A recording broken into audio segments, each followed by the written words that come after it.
Watch right now on the Front News Project. A U.S. nuclear submarine off the coast of Russia. This deadly weapon is like a sentence from Putin. Ukraine is taking back Crimea. Oil depots are burning. Enemy helicopters and planes are being destroyed. This is just the beginning. And also, a blackout in Moscow is just a matter of time. Ukraine will answer for the strikes on its energy infrastructure. Fiery, intense, and blazing footage from the front lines. Watch right now.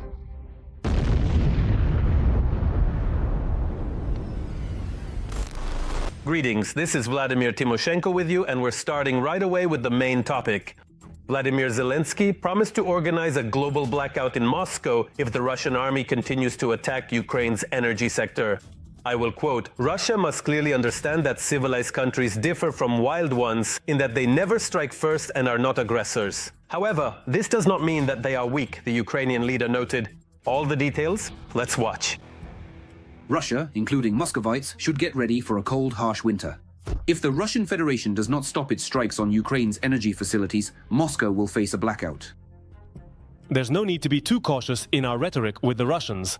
If Russia sets a goal of a blackout in Ukraine and pursues this goal every winter, I am not sure that our response and that of other partners should be any different. If they threaten a blackout, for example, in the capital of Ukraine, then the Kremlin should know that there will also be a blackout in the capital of Russia. The Ukrainian defense industry and our own production of drones and missiles are the best arguments in any negotiations with Putin. The Kremlin only understands the language of force. If any attempts to attack the Kremlin are indeed made, how exactly will we perceive that particular situation? In fact, our Supreme Commander-in-Chief, the President, has already spoken on this topic. So it's better not to even talk about it. And everyone understands that. For the first time since the beginning of the war, on the eve of winter, Ukraine, thanks to its own production and supplies from allies, has achieved parity in long-range capabilities with the occupiers. Taking into account the climatic features of the Russian Federation and the technical and tactical characteristics of the Ukrainian side's strike capabilities, the Russian Federation is facing a harsh winter, both literally and figuratively. First and foremost, this concerns thermal power plants and other production facilities that support the vital functions of major Russian cities. To carry out strikes on regions and cities bordering Ukraine, Kyiv has a wide range of Western missiles at its disposal. After the recent statement by the Ukrainian president about his conversation with Trump, during which the issue of striking energy facilities in the Russian Federation was raised as a retaliatory measure by Ukraine in response to hostile actions by the Russian side, the corresponding approval was received. Therefore, we can say that the gardens in the Rostov, Kursk, Belgorod and Bryansk regions are not within the strike zone of Western weapons. This has been emphasized once again, such as the Scalp, Storm Shadow, or the modernized version of the S-200 missile system. The systematic destruction of Russian oil refineries by Ukrainian drones shows that Russian air defense is incapable of protecting critical infrastructure facilities. In several districts of the Belgorod region, only A100 gasoline and diesel fuel are available at gas stations. Subscribers are also reporting problems with fuel in the Nizhny Novgorod and Samara regions. It would be pretty epic if in the fourth year of the war we still can't take out their energy infrastructure, but they managed to take out ours. If, for strikes on the Russian border regions, Ukraine can use Western missiles and its own drones. For Moscow and other remote cities of Russia, the threat comes from Ukrainian Flamingo drones with a range of up to 3,000 kilometers and a 1,000-kilogram warhead. Usually the warhead of a modern cruise missile is 450, but at most 500 kilograms. As a rule, almost all missiles have a 450-kilogram warhead.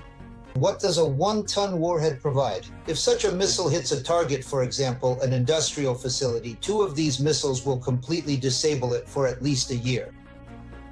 That is, there will be a single crater about 20 meters in diameter. A mirror response will definitely come. If the Russian leadership tries once again to cut off electricity and heat to Ukrainians, it will condemn millions of Russians to experience all the hardships of blackouts themselves. And now, something truly frightening. In recent days, as a result of an attack by the occupying army on September 30th, a man named Yaroslav was killed. He had gotten married just a week and a half earlier. Russian war criminals deliberately struck the city center with Shahed drones, where naturally there were a lot of people. As a result, more than 30 people were injured. KTSN correspondent Olga Pavlovska visited the scene of the bloody events. She barely had time to change her documents before she became a widow. The wife of the deceased Yaroslav shared her story on social media. They got married just a week and a half ago, and she posted a video of their wedding celebration. He was at work when the Russians attacked the center of Dnipro with drones.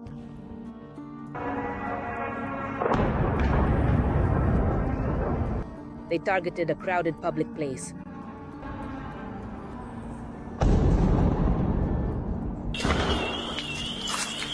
Massive fires broke out. In total, more than 30 people were injured. Among them were pedestrians who were simply going about their business.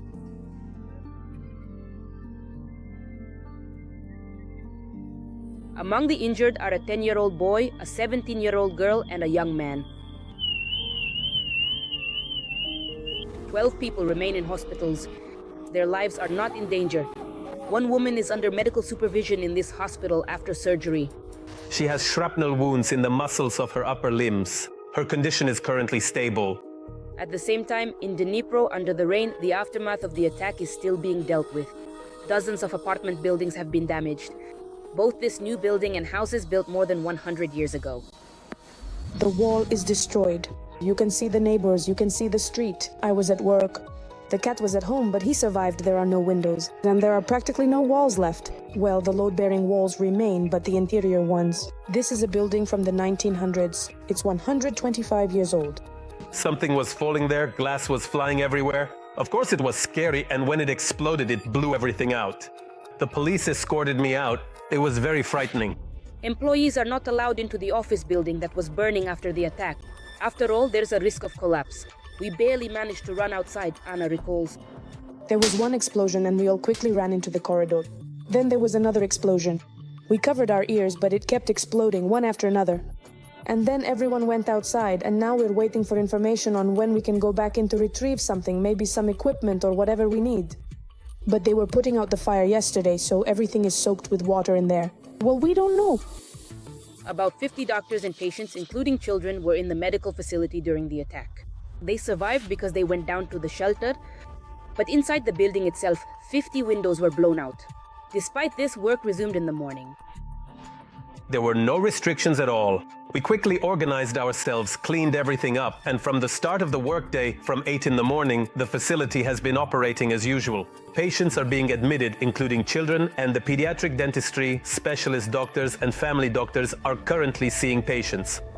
The local art museum was also damaged. Its windows and doors were blown out, so for now it is not accepting visitors. We were in the simplest shelter. Everything is fine. Were the exhibits damaged? No. Here, they are trying to restore operations as quickly as possible, just like the entrepreneurs who are saving their businesses after the attack. At our wonderful welcoming place. The windows were covered with protective film, which saved the people inside and, in general, reduced the damage caused by this strike. So everything will be fine, we will restore everything very quickly, and everything will be okay. They are still overcoming the aftermath of the attack and calculating the damage. Just the number of broken windows has already reached up to 700.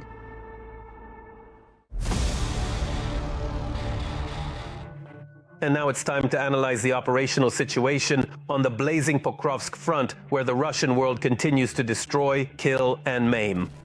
On the Pokrovsk front, the Russians tried to push our units out of Myrolo-Yubivka, Lesivka, and Kotlenove. The enemy, aiming to reach the administrative border of Donetsk region, attacked in the areas of Udakne, Molodetske, and Belyakivka. The enemy was met with a worthy repulse and did not achieve its objectives. Meanwhile, Ukraine is preparing to liberate Crimea from the Russian occupiers. Active preparations are currently underway. On the peninsula, enemy air defense systems and other elements of the occupiers' military infrastructure are being destroyed. Meanwhile, former British Defense Minister Ben Wallace suggests, quote, to knock the life out of Crimea. According to the ex-minister, this would deal a blow to Putin's ego. How close is Ukraine to taking such a step, considering the recent strikes on military targets in the temporarily occupied peninsula and the fuel crisis there? That is exactly what our next report is about. Ukraine may attack Crimea. This bold statement was made by Sky News analyst Michael Clark. And we're not talking about the usual strikes that the defense forces carry out almost every day, but about something on a much larger scale. According to Clark, Ukraine could launch an airstrike or a naval landing operation against Russian positions in Crimea. and in his opinion, this will happen before winter. Ukrainians love to deliver surprises. They know that this affects not only Russia on the front lines, but also the West's perception of how things are going in Ukraine. The Sky News analyst also believes that given Ukraine's long-range strike capabilities, an attack on the Kerch Bridge cannot be ruled out. You can effectively create a significant gap in the air defense shield, and then you'll certainly want to put something crucial through it to hit something even more valuable and important. Ukraine has attacked the Kerch Bridge 3 times. In 2022, a truck loaded with the equivalent of several dozen tons of explosives was used to strike the crossing. In 2023, the bridge was attacked by combat naval drones, and in 2025, the SBU blew up the Kerch Bridge underwater. Explosives were planted near the key supports. And while the analyst's suggestion of a 4th attack seems encouraging, official Kyiv is not thrilled about it. Of course, there's no need to write about this today. These are somewhat different stages of the war, and in general, there's no need to announce intentions in a war that's been going on for almost 4 years. Russia is still investing significant resources in countering Ukraine. We see everything they are doing. I will not comment on offensive operations. That's not entirely appropriate. Experts and the military are also against such loud statements. There is indeed work being done in Crimea. Demilitarization is in full swing. But that's all? What do you need to know? This is the personal opinion of a private individual who has no connection to the actual state of affairs. The only way to assess such a publication is to emphasize that Crimea is a temporarily occupied Ukrainian peninsula. It has not only remained on the agenda for our country's defense forces, but is now under active development, and currently there is an active phase of demilitarization of temporarily occupied Crimea underway. All these so-called analytical calculations and forecasts have nothing to do with the actual realities taking place. The reality right now is that the defense forces structures, in particular the main directorates of Ukraine, the security service of Ukraine, the naval forces of the armed forces of Ukraine, and other related agencies are carrying out the appropriate work. This work consists of ongoing targeted operations to destroy Russian radar systems, air defense installations, aircraft, and so on. Ukrainians can see all of this happening almost every day, and this systematic destruction of Russian weaponry is not happening by chance, as confirmed by the spokesperson for the naval forces, Dmytro Pletenchuk. This is exactly where it all begins. If you want to impact the enemy on their territory or on your own territory that the enemy has occupied, the first thing you need to do is eliminate all obstacles. This will allow you to gain air superiority, which in turn means superiority on the ground. To achieve this, you need to eliminate the enemy's countermeasures. In other words, destroy their air defense systems. That's why it's the top priority target, and every other action starts from there. But what exactly the next action will be, there's no need to know that. Speculation won't do any good either, especially from Western analysts. There's no need to interfere with the work of the defense forces. And that's a rule Ukrainians have learned well over almost 4 years of full-scale war. Every voice matters. Join our community, support independent journalism, and help us bring you the truth from Ukraine. Become a member of Ukraine Today. Join us now. And now we move to the Novopavlivka sector of the front, a bloody bacchanalia. The enemy's army continues its actions here as well. In the Novopavlivka direction, the aggressors have concentrated their offensive efforts in the areas of Filia, Zelenihai, Tolstoye, Voronovo, Sosnovka, Alexeyevka, Vadikolaevka, Podobnoye, Novosilievskoye, and Kamyshevaha. Fierce battles continue. The enemy disregards its losses and is trying to advance. Another extremely important and highly dangerous issue: the Zaporizhzhia nuclear power plant has plunged into a blackout, which could lead to a major accident. And at the Chernobyl nuclear power plant, due to the actions of the Russian occupiers who sent drones there, the arch that protects the 4th destroyed reactor was left without power. The details of this horror, caused by Russia's criminal actions. Watch right now. The Ministry of Energy of Ukraine does not rule out the possibility of a nuclear and radiation accident at the Zaporizhzhia nuclear power plant, which is located in the Russian-occupied Enerhodar. The ministry stated this in response to a request from the Radio Liberty project. The ZNPP is the largest nuclear facility in Europe and the 3rd largest in the world in terms of total capacity. Before the full-scale Russian invasion, the ZNPP was supplied by 10 overhead power lines. Due to shelling by the occupiers, by 2025, only 2 of them remained operational. One of them stopped working at the beginning of May. And on September 23rd, the last one connecting the plant to the Ukrainian power grid was disconnected. As a result, the Zaporizhzhia nuclear power plant is now operating on backup diesel generators. The authorities call this mode of operation unprecedented since the plant's design did not provide for the long-term functioning of safety systems solely on diesel generators. Accordingly, there is no reliable data on the guaranteed duration of their uninterrupted operation or on their reliability indicators under such a load. The situation is further complicated by the gradual degradation of equipment, as well as the inability to carry out necessary scheduled maintenance and regulatory work. This significantly increases the risk of diesel generator failure and consequently creates a threat of shutdown of the nuclear fuel cooling systems and disconnection of critically important safety systems, which could lead to a nuclear and radiological accident. Earlier, President Zelenskyy also spoke about the unprecedented danger looming not only over Ukraine. The plant was not designed for this and has never operated in such a mode for so long, and we already have information that one of the generators has broken down. It is the Russians, through their shelling, who are preventing the repair of the power lines and the restoration of basic safety. This is a threat to everyone. No tourist in the world has ever dared to do to a nuclear power plant what Russia is doing now. And it is right that the world should not remain silent. Even the IAEA has called the situation threatening, by the way, on the 3rd day after the Zaporizhzhia nuclear power plant was left without electricity. The Director General of the agency, Rafael Grossi, flew to Moscow to attend the celebration of the 80th anniversary of the Russian nuclear industry. At that time, the official met not only with the director of Roscosmos, but also with Putin himself, and in the end gave a completely optimistic response. He said that he had an important exchange of views with the dictator regarding nuclear safety. But as we can see, the tension surrounding the largest nuclear facility in Europe has not subsided. The European Union is now calling for the withdrawal of military equipment and all unauthorized personnel from the territory of Ukraine's Zaporizhzhia nuclear power plant and for it to be returned to Ukrainian control. It is impossible for such a massive system to be managed by terrorists. Attention needs to be drawn now not only from Europeans but also from Trump. Putin is already getting ready to head there himself. It's important to say, friends, that you are supporting a nuclear terrorist. He is the only terrorist in the world who has nuclear weapons. In this case, you are all terrorists, because if it blows, it will affect the entire planet. And Chernobyl will seem like a cherry on the cake compared to that.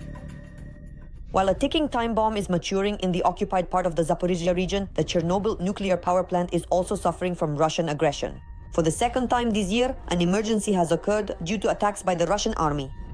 Recently, the shelling of the town of Slavutich led to the sarcophagus built over the destroyed 4th reactor at Chernobyl being cut off from electricity. Emergency services managed to resolve the problem fairly quickly. But as we can see, the Russians are increasingly walking a fine line with their nuclear terrorism.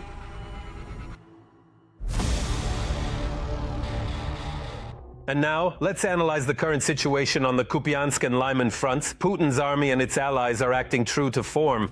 On the Kupiansk front, the enemy unsuccessfully attacked near Novosilievka and Kolodesnoye. On the Lyman front, Ukrainian defenders repelled attacks by the invaders near the settlements of Rekivka, Olhivka, Korovy Yar, Myrny Stavki, Drobyshev, Torske, Shandriholov and Yampil, as well as in the Serebryansk forestry area. Our defenders did not lose any positions. 6 people were wounded in Kharkiv, and it's simply a miracle that there were no fatalities. Once again, the city endured another wave of terror. First, the Russians attacked with drones, then their aviation struck, followed by a ballistic missile. In the private sector, the enemy's strike destroyed half the street, and one of the houses was practically leveled to the ground. KTSN correspondent Yulia Boyko visited the scene. Kharkiv endured yet another combined attack. There are reports of 6 people injured. Since the evening, the Russians had been terrorizing the city with shaheds, and by around 2 in the morning, missiles and ballistic weapons were launched at the city. In the private sector, Russian missiles destroyed half the street, and one of the houses was literally leveled to the ground. More than a dozen others were damaged. Neighbors say that at the moment of the explosion, no one was in the house, so there were no casualties.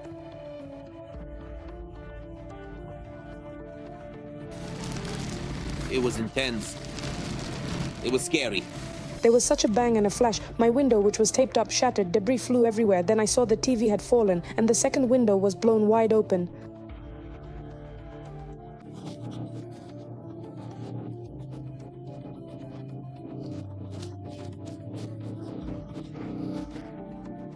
At that moment, At the same time, a fire broke out in a garage cooperative in the Saltivsky district due to the strike, and at the Barabashova market, the fire had already spread to about 3,000 square meters.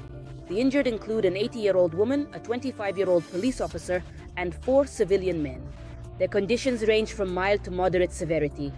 A lot of people were left literally with nothing because their market stalls burned down completely, the entrances to the metro were damaged, many cars were destroyed, and the cooperative where cars were kept was also affected. Since the night, utility workers and volunteers have been working at the impact sites, helping to board up windows and roofs. You can see the street is already cold, so it's important for people to at least temporarily restore their homes. And now it's time to analyze the situation on the Dobropilya front, where the enemy, the beasts, are here. On the Dobropilya direction, the aggressors launched attacks on our troops' positions near the settlements of Poltavka, Shakhove, Rusin Yar, and Vladimirovka, but the occupying army made no advances. A U.S. nuclear submarine is approaching the shores of Russia. According to Donald Trump, this is the deadliest weapon. We'll soon tell you why this monster is dangerous for Russia as a whole, and for Putin in particular. Additionally, Finnish President Stubb says that Europe must be ready for war with Russia. Does this mean that such readiness is currently lacking? Answers and details in the report. Yes, Putin did make threats. The US president has sent a nuclear submarine against Russia that is impossible to detect. Addressing hundreds of generals and admirals at the Marine Corps base in Quantico, Trump called this submarine the deadliest weapon ever created. This is a clear military political signal first and foremost to the Russian Federation regarding the position of the United States on ending the war in Ukraine. It is no coincidence that, according to the statement by the President of Finland, the United States has shifted to a policy of using the stick towards the Russian Federation. And accordingly, the redeployment of US military units to the Middle East has been confirmed. Information about the submarine appeared after the meeting with Volodymyr Zelenskyy at the UN General Assembly. At that time, Trump stated that he believes in Ukraine's victory and the return of all lost territories.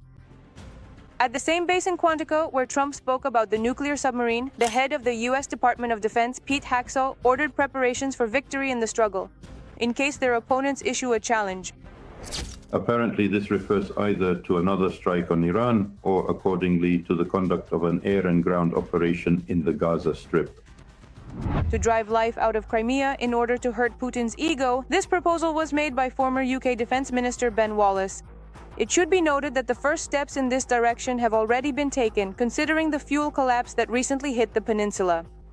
It's not just about the gasoline crisis after the Russian Special Services sabotage at the Kakhovka hydroelectric station.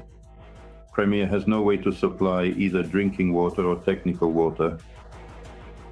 Strikes on the Russian oil industry have now become the Kremlin's main headache. Successful strikes are being recorded almost daily, both on the territory of the occupying country and on the temporarily occupied Ukrainian territories. According to estimates from the Russian side itself, as a result of strikes on Russian oil refineries, the damage to the Russian budget is about $100 billion. According to Russian estimates, more than 25% of oil refining enterprises have partially or completely ceased operations.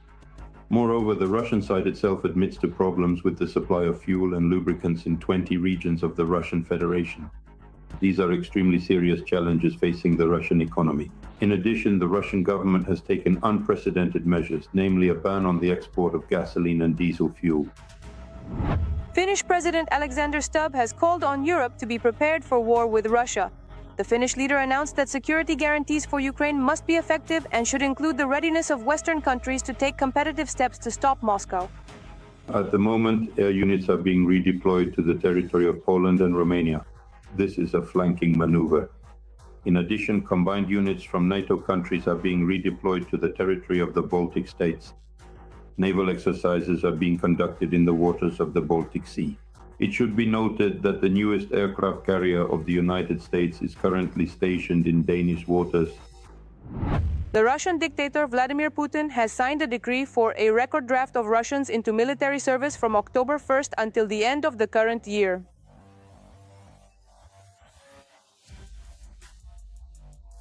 At present, according to estimates by Ukrainian intelligence and accordingly Western intelligence agencies, the losses of the Russian occupiers exceed 1,100,000. Given that the Russian Federation has definitively abandoned its initial plan for partial and general mobilization, it is now actively trying to replenish its significant losses, and accordingly, to effectively form new operational reserves through such strategic measures and various other means. Things are really bad for the occupiers on the front lines of the Russian-Ukrainian war. In the Pokrovsk direction, which has been a long and grueling struggle for the enemy, there are currently ongoing counter-battles. In the Lyman direction, the occupiers have made tactical advances in the Serebryansky forest and in the area of Yampol. According to military experts, the information about Yampol being taken under control does not correspond to reality.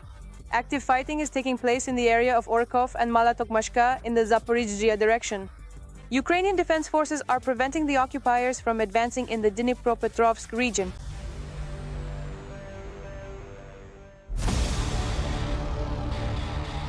That's all for today, but very soon.